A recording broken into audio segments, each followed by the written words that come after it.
নমস্কাৰ সফুৰা চৰালৈ আপোনালোকক স্বাগতম জনাইছোঁ। চন 1962 তাৰিখ 20 অক্টোবৰ।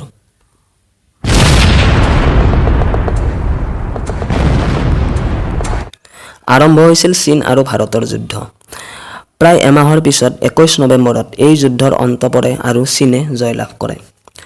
যদিও যুদ্ধত চীনে জয়লাভ কৰিলে, কিন্তু তেতিয়া চীন ইমান আগবঢ়া নাছিল যিমান আজি প্ৰতিটো ক্ষেত্ৰতে চীন আগবঢ়া হয়। হঠাৎ কেনেকৈ ইমান আগবাঢ়িল চীন? আহক আজি কিছু কথা আলোচনা কৰোঁ চীনৰ এই উত্থানৰ ওপৰত। প্ৰায় 45 বছৰৰ আগতে চীন মাত্ৰ দুটা কাৰণে খ্যাত আছিল, সিহঁতৰ বিশাল জনসংখ্যা আৰু দ্য গ্ৰেট ৱাল অফ চাইনাৰ কাৰণে। তেতিয়াৰ সময়ত ভাৰত আৰু চীনৰ ইকনমি প্ৰায় একেই আছিল। কিন্তু যোৱা 4টা দশকত চীনে এনে কিছুমান কাম কৰিলে যাৰ বাবে চীন আজি আমেৰিকাৰ পিছতে বিশ্বৰ দ্বিতীয় স্থানত থকা সফল ইকনমিৰ ৰাষ্ট্ৰ। লণ্ডন স্কুল অফ ইকনমিক্সৰ এক তথ্য অনুসৰি 1978 চনত বিশ্বৰ ব্যৱসায়ৰ প্ৰায় 3% ৰপ্তানি কৰা হৈছিল চীনৰ পৰা। কিন্তু 2017 চনত এই 3% বাঢ়ি হ'লগৈ 25%। আজিৰ দিনত ৰপ্তানিৰ ক্ষেত্ৰত প্ৰথম স্থানত থকা দেশখনেই হ'ল চীন। 2019 চনৰ শেষৰ ভাগৰ এক সমীক্ষা অনুসৰি আমেৰিকাৰ GDP প্ৰথম স্থানত থকাৰ বিপৰীতে $12 ট্ৰিলিয়ন সৈতে চীন আছিল দ্বিতীয় স্থানত। আচল ৰহস্যটো কি? হঠাৎ ইমান উত্থান কেনেকৈ সম্ভৱ হ'ল? চীনৰ সফলতাৰ এটাই প্ৰধান সূত্ৰ, লাৰ্ণ, মেক এণ্ড চেল, মানে শিকা, বনোৱা আৰু বেচা।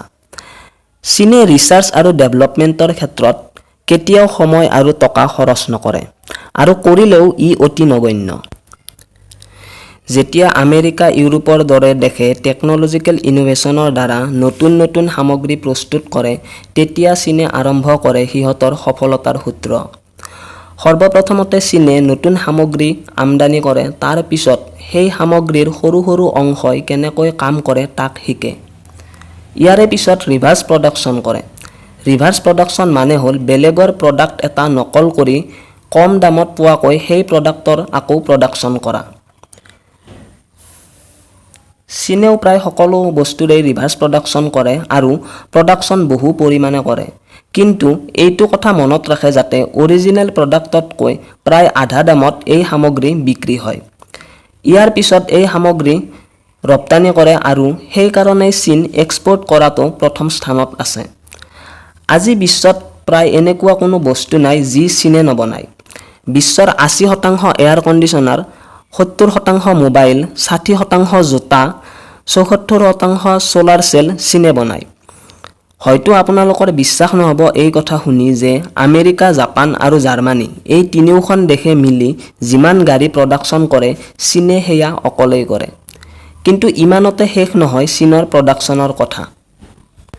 60% চিমেণ্ট, 50% কয়লা, 45% জাহাজ, 50% ষ্টীল আজি চীনে বনাই আছে। সমগ্ৰ বিশ্বৰ প্ৰায় আধা মানে 50% আপেল আজি চীনত প্ৰডাকশ্যন হৈ আছে। আমেৰিকা ইমান শক্তিশালী, কিন্তু আচৰিত কথা যে প্ৰায় 90% আমেৰিকাৰ পতাকা চীনে বনাই দিয়া। সঁচা অৰ্থত ক'বলৈ গ'লে চীনৰ প্ৰডাকশ্যনৰ কথা কৈ শেষ কৰিব নোৱাৰি। সকলোৱে ভাবে যে চীনে কেৱল সস্তীয়া প্ৰডাক্টহে বনায়, কিন্তু তেনে নহয়। বিশ্বৰ যিমান লাক্সাৰিয়াছ মষ্ট এক্সপেনচিভ ব্ৰেণ্ড আছে তাৰ 60%ই চীনৰ পৰা অহা। বিশ্বৰ টপ 10 বেষ্ট বেংকৰ যিখন তালিকা আছে তাত 4টা বেংকেই হ'ল চীন দেশৰ বেংক। সবাতোকৈ দ্ৰুতবেগী ৰেল চাংঘাই মংগলেভ এইখনো চীন দেশৰেই হয়। ইমান প্ৰডাকশ্যনৰ ফলতেই আজি চীন বিশ্বৰ গ্ল'বেল প্ৰডিউচাৰ বুলি পৰিগণিত হৈছে আৰু সকলোৱে প্ৰডাকশ্যনৰ কাৰণে চীনকেই ফাৰ্ষ্ট প্ৰিফাৰেঞ্চ দিয়ে। চীনক ইমান শক্তিশালী কৰাত এক অগ্ৰণী ভূমিকা পালন কৰিছে চীন দেশৰ অৰ্থব্যৱস্থা আৰু চীনৰ শিক্ষা ব্যৱস্থাই।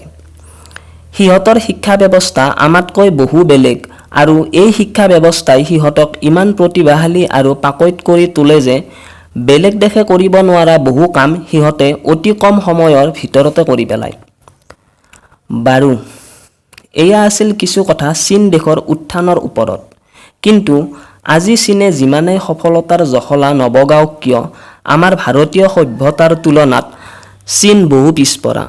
প্ৰডাকশ্যন আৰু এক্সপোৰ্টত চীন যিমানেই আগনাবাঢ়ক কিয় চতুৰালি আৰু বিশ্বাসঘাতকতাৰ কাৰণে চীন সমগ্ৰ বিশ্বৰ কাৰণে আজি অসাধু More cases every day. Well, they're losing their lives everywhere in the world.